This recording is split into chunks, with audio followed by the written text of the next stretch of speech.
हरदोई जिले में फिलहाल 8 विधानसभा सीटों पर कमोवेश बीजेपी का कब्जा है, लेकिन इस बार चुनाव में राजनीति में क्या होगा, क्या करेगी यहाँ की जनता, फैसला किसे जिताएगी और किसे हराएगी, जनता तो इसका फैसला करेगी ही, लेकिन नेताओं से पूछ लेते हैं कि इस बार किस मुद्दे पर चुनाव लड़ेंगे। और कविता से शुरू करें। मैडम, कविता से आपने बात रखने को कहा। भारतीय जनता पार्टी की सरकार फिर से बनने जा रही है, इसी नाते सारा विपक्ष एकजुट हो गया है। तो आपने जो कविता की बात कही, तो मैं बताता हूं कि हड़कंप मचा सहसा उनमें जिनका अरि रहा उजाला है। अरि माने कम हो रहा है। और दिनकर की अनुपस्थित में जो किए तिमिर से समझौता और निद्रित बस्ती लुटवाने को है दुए लुटेरों को न्योता। और घर की इज्जत गिरवी रख के नालायक राजा पूत बने और कापुरुष दास्ता के वाहक सद्भाव शांति के दूत बने। और ऐसे लोगों की है छाती दरक रही उनकी, जिनका मन मुंह सब काला है, सूर्योदय होने वाला है। मित्रों, सहमत है इनकी बातों से? सूर्योदय होने वाला है। देखिए, हमने लगातार सर 1992 में समाजवादी पार्टी का गठन हुआ था। उत्तर प्रदेश की जनता ने समाजवादी परिवार को 4 बार मौका दिया। 3 बार माननीय मुलायम सिंह यादव जी उत्तर प्रदेश के मुख्यमंत्री बने और 1 बार 2012 से 17 के बीच में अखिलेश यादव जी ने उत्तर प्रदेश का नेतृत्व किया। हम 2022 के चुनाव में उत्तर प्रदेश में पूर्ण बहुमत की सरकार बनाने वाले हैं। जो उत्तर प्रदेश में 17 से 22 के बीच में जनता ने पूरे भरोसे और आशा विश्वास के साथ भाजपा पे विश्वास जताया था, आज जनता का जनाक्रोश समीक्षक के रूप में इनके सामने है और उत्तर प्रदेश की जनता समाजवादी पार्टी नहीं बना रही है सरकार। भारतीय जनता पार्टी की फिर से सरकार बन रही।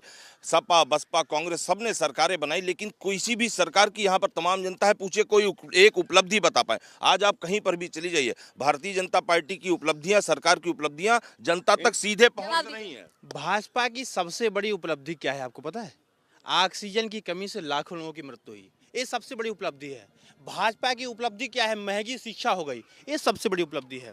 भाजपा की उपलब्धि क्या है? उत्तर प्रदेश में हजारों संख्या में नौजवान जो बेरोजगार घूम रहे हैं, ये उपलब्धि है भाजपा। देखिए, चार बार समाजवादी पार्टी की सरकार रही।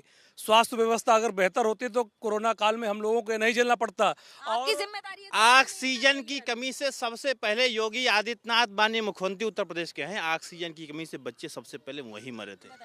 ये बताया तो समाजवादी पार्टी की 4 साल की सरकार में कोई विकास कार्य नहीं, स्वास्थ्य व्यवस्था पर काम नहीं इन लोगों ने किया। और ये लोग विकास की बात करेंगे, ये लोग विकास की बात करेंगे। ये मंदिर और मस्जिद के अलावा कुछ नहीं कर सकते। मैडम, कोरोना खत्म, सिर्फ मंदिर मस्जिद के अलावा कुछ नहीं है। बात नहीं करते। हम चूंकि एडवोकेट हैं तो हम ये बात करेंगे, लखनऊ में सीरियर बम ब्लास्ट होता है कचहरी में, वहाँ कई अधिवक्ता मारे जाते हैं। अखिलेश जी जो मेन मुलजिम होता है उनके जो है मुकदमे वापस ले लेते हैं। ऐसी सरकार है। मुकदमे वापस हो जा रहे हैं। बिल्कुल, प्रदेश में पूरी अराजकता। अभी भाजपा के साथी ने एक बात कही कि जो रख के गिरवी, इज्जत देश की गिरवी किसने रखी है? चाहे लाल किला हो, चाहे अडानी का एयरपोर्ट हो, सब कुछ बेचने का कार्य भारतीय जनता पार्टी ने किया और गिरवी रखने का कार्य किया है। उत्तर प्रदेश की हरदोई का सबसे बड़ा मुद्दा है युवाओं के रोजगार का। हरदोई जिला लगभग 50 लाख आबादी है, 8 विधानसभाएं, 2 लोकसभाएं, लेकिन एक भी रोजगार का यहाँ पर नहीं है। और सबसे महत्वपूर्ण कि यहाँ पर एक भी यूनिवर्सिटी नहीं है। यहाँ का छात्र पढ़ने जाए तो जाए कहाँ? वो कहते हैं 70 साल में हमने क्या किया। अगर 70 साल में हमने कुछ नहीं किया तो उन्होंने बेचा क्या? बताइए, बिच रहा है सब। भाजपा की सरकार में हर चीज़ बिकाऊ हो गई। मैं तो कहता हूं, भाजपा सरकार जब से आई है 2014 से, मोदी जी मंच पे खड़े होकर कहते थे कि जो घर की महिलाएं हों कृपया अपने घर पे नमस्कार करके सिलेंडर पे, आज वो सिलेंडर 1000 रुपये का हो गया। ये महंगाई है। भाजपा की जब से सरकार आई है, लोग विकास का मतलब ही भूल गए हैं। आज विकास का मतलब हो गया है हिंदू मुसलमान, भारत पाकिस्तान। बताइए। पूरे 5 साल में सरकार चली, विकास कार्य हुए सिर्फ आंकड़ों पे हुए। अगर आंकड़ों पे होते तो उत्तर प्रदेश की जनता में इतना जनाक्रोश नहीं होता। जनाक्रोश लोगों की जुबान पे है, सड़कों पे है, घरों में है, महिलाओं के बीच में है, बच्चों के बीच में है।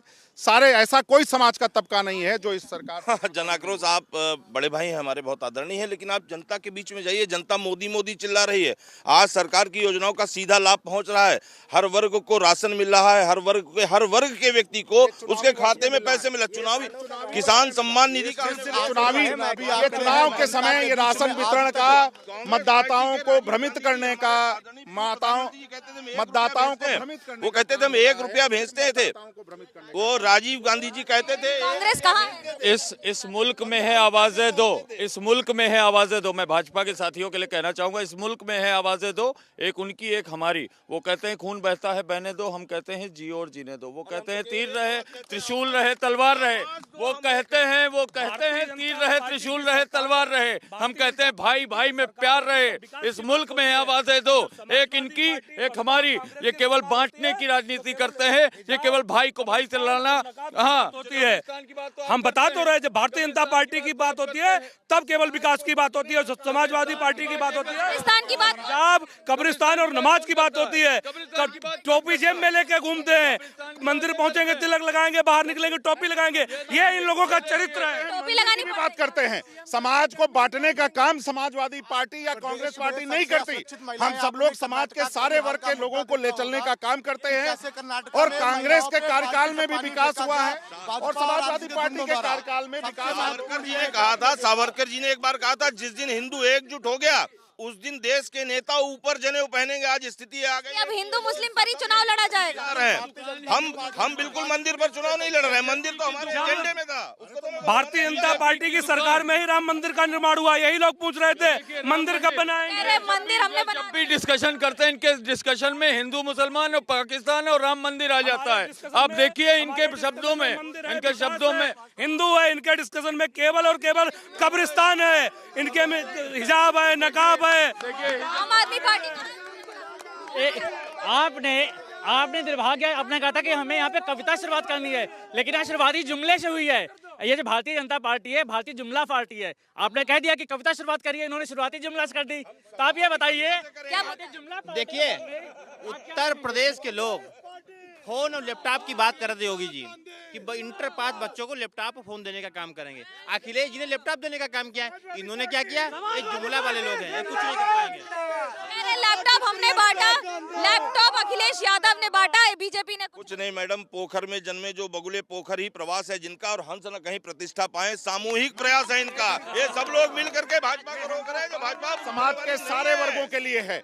इसमें धर्म की बात कहा थी, मैं हिंदू हूँ, मुझे उस पर गर्व है। जो मुस्लिम है उसको है, सरदार को सरदार का है। जो धर्म है, हम बांटने की बात नहीं करते। सारे टीका लगाकर घूमने की क्या जरूरत पड़ गई समाजवादी पार्टी को? अगर टीका है, हम हिंदू हैं, अगर हम पूजा पिछले चुनाव में तो टीका नहीं लगा। नहीं, यहाँ बात कब्रिस्तान की बात कही जाती है। मंदिर, अरे टोपी जो जिस धर्म का है वो टोपी लगाएगा। हम हिंदू हैं। बीजेपी के पास क्या मुद्दे कम है जो हर बार खाली मंदिर और मस्जिद पर आ जाए? विकास के नाम पर जा रहा है, लेकिन जिस तरीके से ये लोग काम कर रहे हैं उसकी बात होनी चाहिए।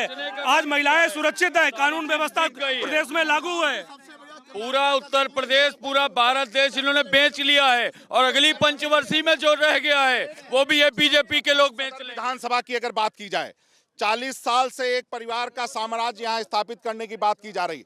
आप पूरी विधानसभा में 110 गांव हैं, वहां का विकास आप इधर के शहर के इर्द गिर्द, यहाँ पे आजाद नगर, सुभाष नगर, राधा नगर की सड़कें, गांव मोहल्ले देख लीजिए, किस तरीके का विकास शून्य है। विकास बिल्कुल तय करें। अब आपको जो योजनाएं चलती है मैडम, योजनाएं प्रधानमंत्री आवास योजना में आदमी कैसे बिलक रहा है, पहली किस्त उसकी आई, उसके बाद जो किस्तें आती हैं, हमारे यहाँ एक मुन्नी पीतम नाम से एक महिला है, नाले के ऊपर रह रही है, वो आज उसको कुछ नहीं मिला है, बताइए नाले। मैडम आप देखिए, अरे जुमले इनसे ले सकते हैं, इनके पास कुछ है नहीं। आप कविता जुमले इनसे ले लीजिए, लेकिन झूठ की सरकार, झूठ का पुलिंदा, आप जो है इनसे कविता सुन लीजिए, लेकिन ये 8 विधानसभा में लोगों को रोजगार नहीं दे सकते। ये 8 सुने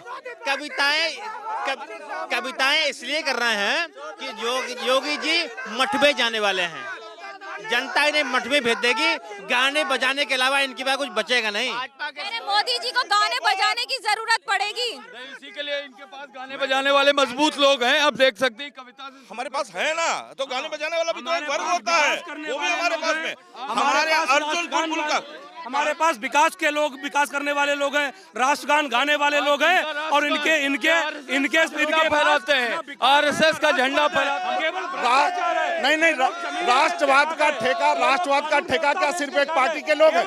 हम सभी हिंदुस्तानी हैं, हम सबके अंदर राष्ट्र का कूट कूट के भाव भरा हुआ है। हम लोग ये सिर्फ गाने बजाने का मनोरंजन से नहीं है, पेट भरता है रोजगार से, शिक्षा के भाव के कारण। भारतीय जनता पार्टी की सरकार बनी थी तो गांव गोद लिए थे सांसदों ने, वो गांव कहाँ गए? आज की सड़कें में झीलें बन गई हैं। आप आजाद नगर यहाँ चले जाइए, सब झीलें बनी हैं सड़कें। ये जुमला पार्टी केवल जुमला कर सकती है और देश को ठग सकती है। मुद्दा कह रहे बीजेपी ने ठगा है पूरे देश को, सब बेच दिया। जनपद की बात बता दूं आपको कि 40 वर्षों से एक मुद्दा था हरदोई में अर्जुनपुर पुल का। आज भारतीय जनता पार्टी की सरकार बनी, हमने वायदा किया था अर्जुनपुर। आपने इन सबके तू में से सुन लिया कि इन सभी पार्टियों ने मिलकर क्या किया है। इसीलिए यूपी हो चाहे हरदोई की जनता को अब जाए एक नए विकल्प को लाना पड़ेगा। आप गोवा के लोगों को फ्री में अपने तीर्थ पर भेजे तो ठीक है, ये फ्री का पैसा कहाँ से आएगा? सब यही आप ही का पैसा आप ही को मिलना चाहिए, ये टैक्स का पैसा सरकार के पैसे पे। मैं कह रहा हूँ पूरा देश बिक गया है और उत्तर प्रदेश अगली पंचवर्षीय में बेचना चाहते हैं।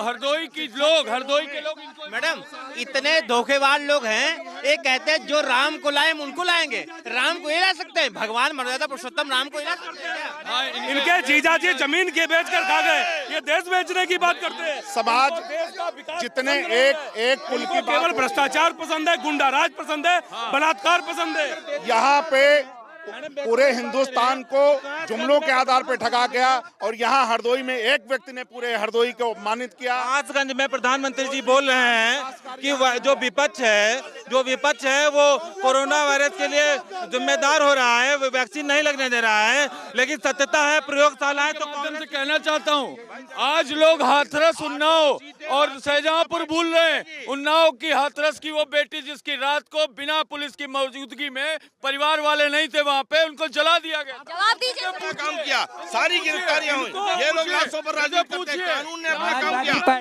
उत्तर प्रदेश में सबसे बड़ा मुद्दा अच्छी कानून व्यवस्था, जिसको लेकर जनता का मुद्दा। समाज को बांटने का एक भी मुद्दा भारतीय जनता पार्टी नहीं छोड़ती है। समाज और समाज के सवाल, क्योंकि इन्हीं सबसे मिलकर बनता है एक एक वोटर, एक एक दल, और इस बार चुनौती कई गुना ज्यादा हरदोई में भी। कैमरा पर्सन सूरज पांडे और नीरज सिंह के साथ मनोज्ञा लोरीवाल, हरदोई, एबीपी न्यूज।